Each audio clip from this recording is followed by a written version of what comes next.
जब कभी भी अगर कोई स्मॉल फाइनेंस बैंक में जॉब करना चाहता है तो उसको ये पता रहता है कि हमको स्मॉल फाइनेंस बैंक में जॉब करना है। लेकिन जॉब के साथ साथ कौन कौन सा पोस्ट रहता है, हमारे लिए कौन सा पोस्ट होता है, कौन कौन से इसमें डिपार्टमेंट होते हैं, ये जानकारी नहीं रहता है। हम डायरेक्टली जाते हैं और इंटरव्यू दे देते हैं और जॉब में लग जाते हैं। लेकिन बाद में पोस्ट में पता लगता है कि ये पोस्ट हमारे लिए बेस्ट रहता अगर इसमें हम ज्वाइन करते। तो ये पता अगर पहले से हमको रहता तब इसी पोस्ट में ज्वाइन करते। तो इसी पोस्ट के बारे में सभी इन्फॉर्मेशन हम देने वाले हैं कि micro finance small finance bank में कौन कौन सा पोस्ट होता है, जो कि हर व्यक्ति के लिए अलग अलग क्वालिफिकेशन के हिसाब से अलग अलग पोस्ट मिलना चाहिए।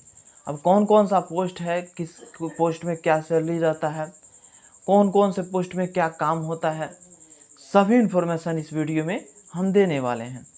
वीडियो लास्ट तक देखिएगा। आगे बढ़ने से पहले आप लोग से छोटा सा रिक्वेस्ट है कि अभी तक मेरे चैनल को सब्सक्राइब नहीं किया तो सब्सक्राइब कर लीजिएगा और बेल आइकन को प्रेस कर लीजिएगा ताकि सब नोटिफिकेशन आप लोग को मिलता रहे। दोस्तों, सबसे पहले इसमें समझ लीजिए, दुनिया के किसी भी स्मॉल फाइनेंस बैंक में जाते हैं तो इसमें दो डिपार्टमेंट होता है।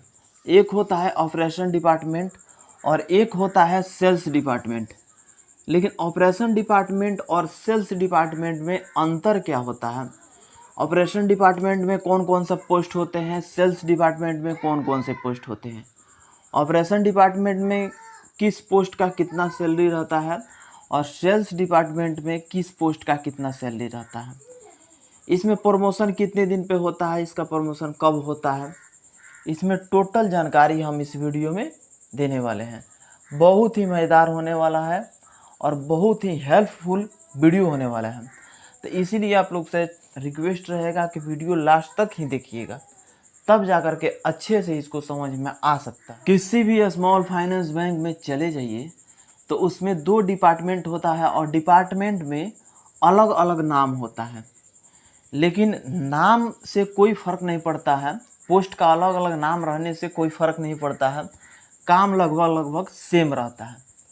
अब देखिए, जैसे कि उत्कर्ष स्मॉल फाइनेंस बैंक एक होता है, शॉर्टकट में यहाँ पे लिख देते हैं हम यूटी के।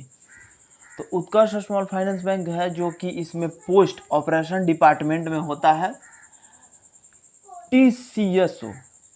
अब टीसीएसओ का काम होता है कि ब्रांच पे रहना, लोन डिस्पर्स करना अपने सिस्टम से, बीमा के बारे में बताना और उसके साथ साथ अकाउंट ओपन करना, पैसा निकालना, ये सारे काम होते हैं। टेलर का आप लोग नाम सुने होंगे जो कि कैश पे बैठते हैं।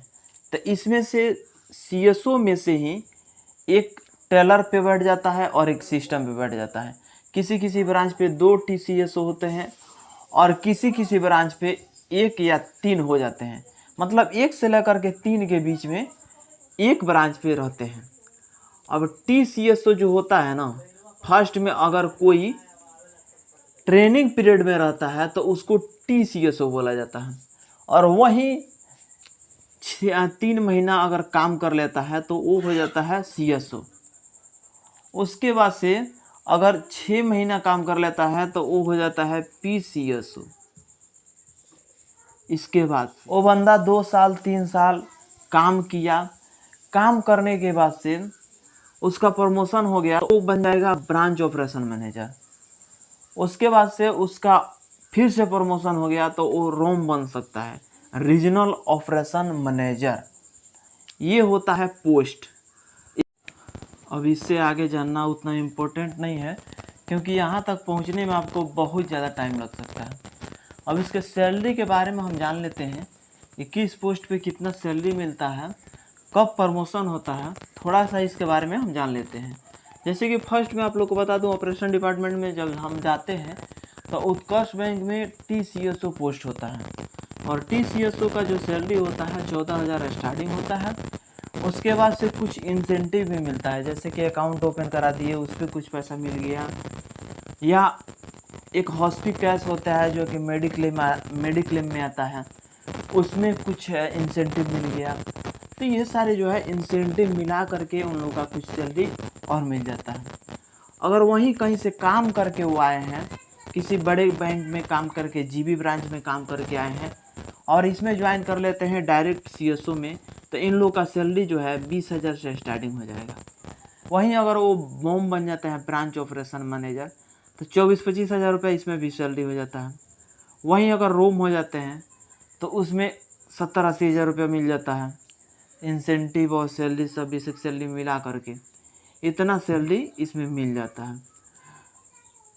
इसमें फ्यूल का पैसा या अदर जो पैसा होता है इसमें नहीं मिलता है। कोई कोई कंपनी रूम का पैसा दे देती है, खाने पीने का खर्चा दे देती है, तो ये कंपनी का अलग अलग रूल रेगुलेशन है। लेकिन जो काम होता है, जो मैं काम बताया हूँ, वो सेम काम होता है, भले ही पोस्ट का नाम अलग अलग हो। अब इसमें होता है एक और होता है सेल्स डिपार्टमेंट में। आप लोग ऑपरेशन डिपार्टमेंट के बारे में तो जान गए, लेकिन एक होता है सेल्स डिपार्टमेंट जिसके बारे में बताने जा रहा हूँ। इसमें जो होता है ना, फील्ड में काम होता है, सिर्फ और सिर्फ फील्ड में काम होता है। सेल्स डिपार्टमेंट में जो रहते हैं उन लोग का काम क्या रहता है कि पैसा दिलवाना, यानी लोन दिलवाना, उसको कलेक्शन करना, लोन डिस्पर्स कराना, ये सारी काम जो होता है सेल्स डिपार्टमेंट में होता है। सेल्स डिपार्टमेंट में फर्स्ट में जब आप ज्वाइनिंग करने जाइएगा तो एक पोस्ट होता है जिसका नाम है टीसीओ, उसी पोस्ट पे आपका ज्वाइनिंग होगा। इसमें क्वालिफिकेशन जो होता है इंटर लेवल पे होता है, 12th पास होना चाहिए। इसमें जो होता है कम से कम ग्रेजुएशन पास होना चाहिए, प्लस में कंप्यूटर होना चाहिए, तब सेल्स डिपार्टमेंट में फर्स्ट में एंट्री ले सकते हैं। लेकिन वहीं सेल्स डिपार्टमेंट में जो है आप सिर्फ और सिर्फ 12th कर लिए हैं तो फील्ड ऑफिसर में जा सकते हैं। उसके बाद से टीसीओ के बाद से पीसीओ होता है, पीसीओ के बाद से सीओ होता है। यही डिपार्टमेंट जो होता है 3 महीने के बाद से पीसीओ हो जाता है, और पीसीओ के बाद से 3 महीने के बाद फिर और सीओ हो जाता है। सीओ के बाद से एवीएम, एवीएम के बाद से बीएम, बीएम के बाद से एरिया मैनेजर, एरिया मैनेजर के बाद से डीएम, डीएम के बाद से आरएम। ये सारे जो पोस्ट का नाम है ये उत्कर्ष स्मॉल फाइनेंस बैंक का है। और इस पोस्ट में जो होता है सैलरी जो होता है अलग अलग होता है। जैसे कि ये जो 12th पास होता है टीसीओ का जो पोस्ट होता है, इसमें 10,000 रुपया इंसेंटिव छोड़ करके इसमें सैलरी मिलता है। इसमें होता है 11,000 रुपया इंसेंटिव छोड़ करके, इंसेंटिव फ्यूल छोड़ करके।